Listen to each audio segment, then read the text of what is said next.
Hey everybody, Rob Wilson here. It's a special Women's History Month edition of Money Monday. So that means that this week, it's all about the ladies. But seriously ladies, I know you've got it hard enough as it is.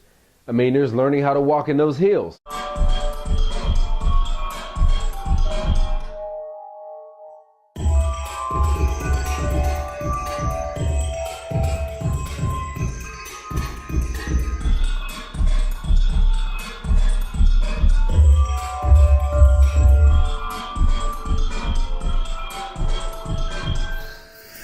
There's giving birth. Get out!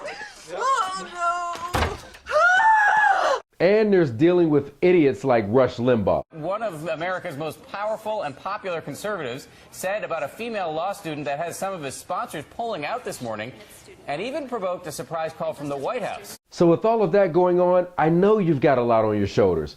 But unfortunately, you don't get a pass either when it comes to your money, because women have a number of unique challenges when it comes to your cash, starting with the pay disparity. According to the Census Bureau, women on average make about 80 cents on the dollar when compared with their male counterparts. African American women make about 68 cents, and Latina women make about 58 cents on the dollar when compared to men. Now, a lot of this is due to the fact that women tend to cluster in so-called pink-collar jobs, like teaching and nursing, which tend to have lower salaries. But even when you control within industries like engineer to engineer or attorney to attorney, there's still a significant gap there.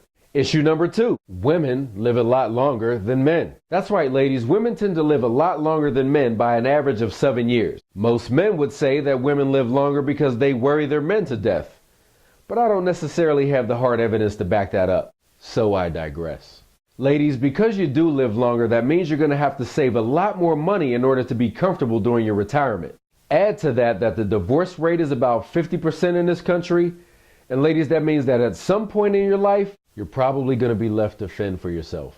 Issue number 3, women tend to spend on average 11 years out of the workforce. As you know, women tend to be the caretakers in the family, and that means they take time off to care for a young child or for an elderly parent. The problem is when you're not working, you're not earning a salary, you're not getting closer to a promotion so you can make more money, and you're not saving money in your 401k. All this puts ladies at a tremendous disadvantage when it comes to building a nest egg. So ladies, make sure while you are making money that you're getting paid what you're worth and you're aggressive about putting money away. But ladies, the news is not all bad. There are some areas where things are getting better. As a matter of fact, some of you have figured out how to make $1 billion in your underwear. No, not in that kind of way, in the Sara Blakely kind of way.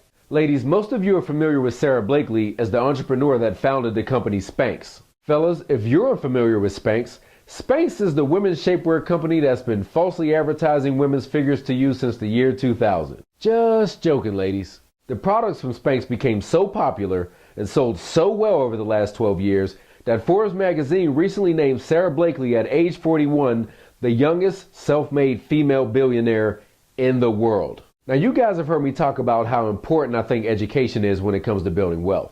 But what's interesting about Sara's story is that she decided to change courses after she basically failed the LSAT, which is the law school entrance exam. From there, she built a company that has no debt, never took on any outside investors, never advertised, and is now worth over $1 billion. Take that, Rush Limbaugh. If that doesn't show you what kind of opportunity you have to be successful in this country, I don't know what will. That success is also translating to the boardroom, where right now you have a record high 15 females who are CEOs of Fortune 500 companies. There's Meg Whitman, the former CEO of eBay, who's now the CEO of Hewlett-Packard, which is number 11 on the Fortune 500 list. There's Ursula Burns, who's the current CEO of Xerox. And you've also got Beth Mooney, the CEO of KeyCorp, who's the first female CEO from a top 20 financial institution. So there you have it. From building great companies to occupying the corner office, women are definitely starting to take over, earning more money as a result, and I think you ladies can do just the same. So here's your homework assignment. Ladies, first off, I want you to get better at the art of negotiation. According to a recent survey, men tend to compare negotiation with playing a sport or winning a big game. Women tend to compare negotiation to getting a root canal. So it's obvious that some ladies are uncomfortable in this situation. The problem is when you don't negotiate things like your first salary, you're putting yourself at a major disadvantage throughout the rest of your career. Ladies, I'd also like to see more of you start to pursue more higher paying jobs.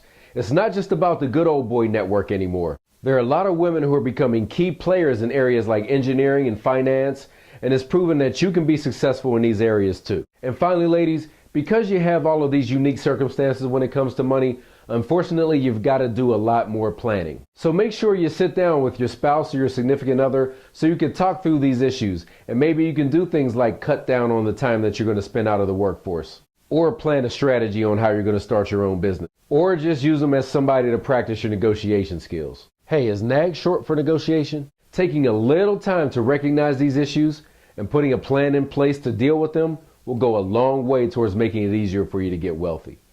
Well, ladies and gentlemen, that's it for me. This Money Monday. Thanks for watching. Get back to work, and I'll see you next week.